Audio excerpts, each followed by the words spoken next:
我出生于中国的一个普通家庭，目前是一名大学生。在家庭和学校教育的影响下，我从小就被灌输对党的热爱和忠诚，不可避免的，我成为了一名坚定的小粉红。和大多数小粉红一样，在小学和初中时，我被教育日本人是绝对要恨的，中国共产党是绝对伟大的。在高中，我在成为小粉红的进程上又迈进了一大步。可以说，高中是让小粉红进阶的绝佳时期，小学和初中只是讲讲而已，而高中的思想政治教育更系统地灌输爱党爱国的理念，从课堂到课外活动，无一例外都是在强调党的伟大。在这一时期，由于我对文史极感兴趣，所以就选择了文科方向。历史的近现代史呢，是让你了解中国共产党的伟大领导以及光辉事迹，而我们的政治书，它呢，却在系统理论性的阐述马克思主义是多么正确，中国共产党为什么伟大，中国共产党为什么行，以及在各个方面我们要如何遵从党的领导。俗话说得好，党政军民学，东西南北中，党是领导一切的。潜意识的传输，理论系统化的印证，对于还是个孩子的我，就这样被打上思想钢印了。社会主义好，社会主义好，社会主义国家人民地位高。共产党好，共产党好，共产党是人民的好领导。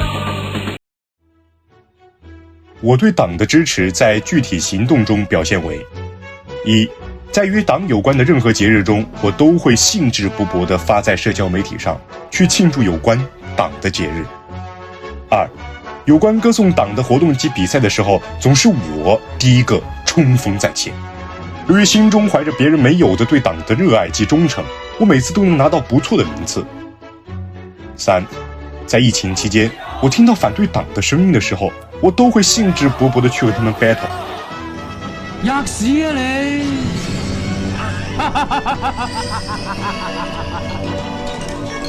四，我以后要努力奋进，我要去乡村支教，我要为人民服务，我要为建立社会主义现代化强国而不懈奋斗。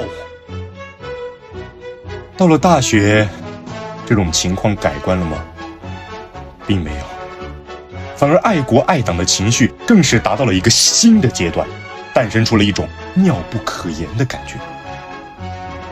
我生活在中国这个国家，真的是太幸运的事情了。我们的文化如此博大精深啊，我们如此热爱和平啊，人类命运共同体，为整个世界的人民着想，不像西方国家整天到处发动战争。中国共产党的政策是如此的伟大而又正确啊，党的方针是如此深谋远虑又神乎其神啊。其实你们那些反贼能够看出来的，简直是对党和国家的崇拜达到了顶峰。当时开学买的第一本书就是毛泽东选集，贴的第一张海报就是毛主席的画像。跟朋友谈到这方面的话题时，我会说，真的，我真的很佩服我们中国共产党的领导，从以前到现在都是如此的有远见和谋略啊。只可惜大家都领略不了。这里啊，我不得不提个题外话，这也是多亏了当时 B 站的功劳啊。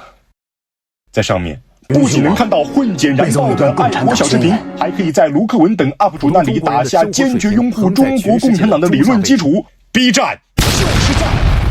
在这个时期，我拥有了批判反贼、批评中国许多不合理地方的知识储备，例如没有言论自由、专制独裁、防火墙等等等等。反贼说有防火墙是不合理的，我说西方国家想整垮我们，如果我们没有防火墙，我们就无法抵御西方国家的思想入侵，我们的国家就完了。反贼说中国共产党专制独裁，我说你偏要向其他国家多党执政，多党执政后有政治等利益冲突，西方外部势力一旦扶持其中任何一个政党，就容易让那个政党成为傀儡来操控我们的国家，我们的国家就完了。总之，党说的就是对的。我不是小粉红，谁还能是小粉红啊？所以，我是被社会主义铁拳毒打之后才觉醒的吗？ No。 首先说来也讽刺，高中的洗脑教育反而成了我反思的起点。那时我本性叛逆，不喜欢被束缚，说简单点呢，就是个熊孩子。我想着，爱党就爱党嘛，非要天天学天天说，特别是那个思想教育课本与党有关的内容极其冗长。我意识到学这些对于我个人的成长来说毫无作用，既然已经是基本事实，为什么还要反复说反复讲呢？果然啊，越是内心畏惧的，越是透过不断强调其反面来掩盖。而且课本上写的内容跟现实中的情况完全相反嘛。书上写得好啊，人民代表大会制度是什么呢？中华人民共和国的一切权利属于人民，人民行使国家权力的机关是全国人民代表大会和地方各级人民代表大会。但现实中，普通老百姓根本没有选举的权利，我一介平民老百姓哪里有权利有机会搭得上这些嘛？而且别说选举了，大家连本市的市长及所在城市的人大代表是谁，上次选举他们二者的竞争对手及他们各自的投票率都不知道。其次，相较于对政治完全不闻不问的人来说，我对民族与国家怀有理想与希望。B 站上虽然是中国小粉红的聚集地，但不得不说，他们许多人的情况跟我相同。我们反对剥削人民的资本家，反对骑在人民头上拉屎的达官显贵。我们会为正义发声，会为社会上出现的问题而感到担忧，会尝试想要改变这不公平的一切，就像共产主义里面所描述的那样。但我们从来都不会在反对中触及一个底线，那就是中国共产党。或者说，即使是触碰到了，也会以一种小粉红的独特思想告诉自己，不要怀疑。就以我自己的角度来讲，我记得徐州铁链女这个事情发生的时候，当地政府反复阻挠公民记者去调查真相，反复不让人民知道真相。我当时在我的社交圈破口大骂当地政府，然后社交系统把我的言论屏蔽掉了。于是我又破口大骂社交软件不让我发声，但结果依然是无济于事。最后我的账号还被封掉了。这个事情虽然当时给了我很大的触动，也是我怀疑的起点，但是这仍然不影响我在往后的生活中对党的热爱。我知道社会上还有很多类似的问题，但看啊，有人贪污了，咱们央妈在社交媒体上强烈谴责这种行为。看啊，有人被拐卖了，咱们央妈在社交媒体上坚决反对这种行为。看啊，有人被诈骗了，咱们央妈在社交媒体上厉声痛斥这种行为。楼盘垮了，那是资本的问题；官员贪污，那是他个人的问题；政府隐瞒真相，那是当地政府组织的问题。我们的党正在努力改变这种状况，党也很累的好不好？我们中国终究会在中国共产党的领导下和谐富强起来的。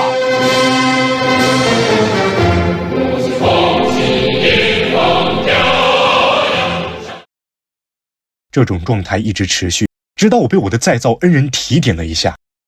这就像在我的心里种下了一颗种子，开始逐渐在我心里生根萌芽。而且随着接触到越来越多的现实问题，我的盲性开始出现裂痕。开始的状态是长时间的怀疑，我尝试透过一种新的视角来看待问题。我开始怀疑身边不合理的情况到底是怎么产生的。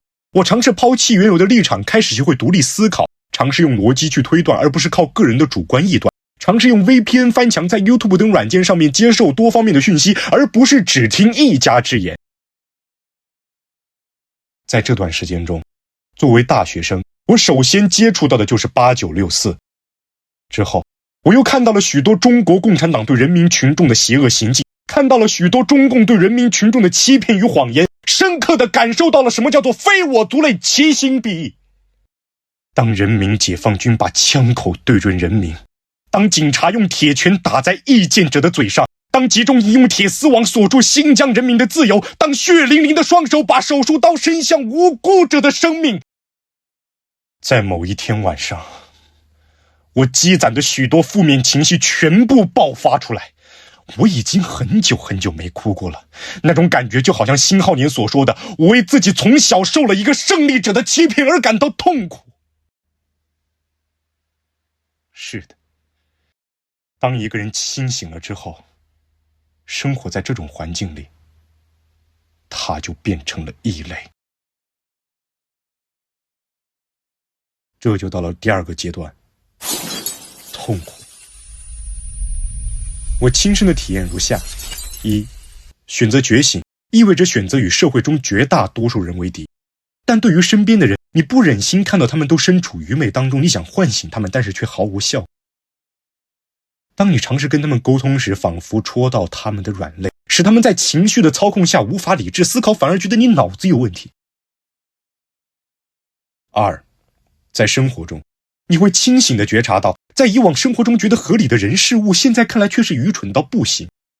特别是在大学这个环境里，许多人不知道自己在干什么，许多人不知道自己在忙什么，许多人不知道自己做某件事情的目的是什么。思想教育渗透到生活的方方面面，形式主义盛行。三，对于未来，你的信仰崩塌了。考公考研是现在大学生盛行的选择，但除开考公，哪怕是进阶到学术研究这种过程中，你还要再经历一遍更完整的思想政治教育。本来就没有明确方向的你，只会变得更加迷茫。总的来说，不被理解、无奈、孤独，会伴随着你很长很长一段时间。但无数谎言编织的幻境，永远掩盖不了一切的事实和真相。他们想要控制我的躯体，还要再绑架我思想，满腔辩论着公平，把我架在罪人之上。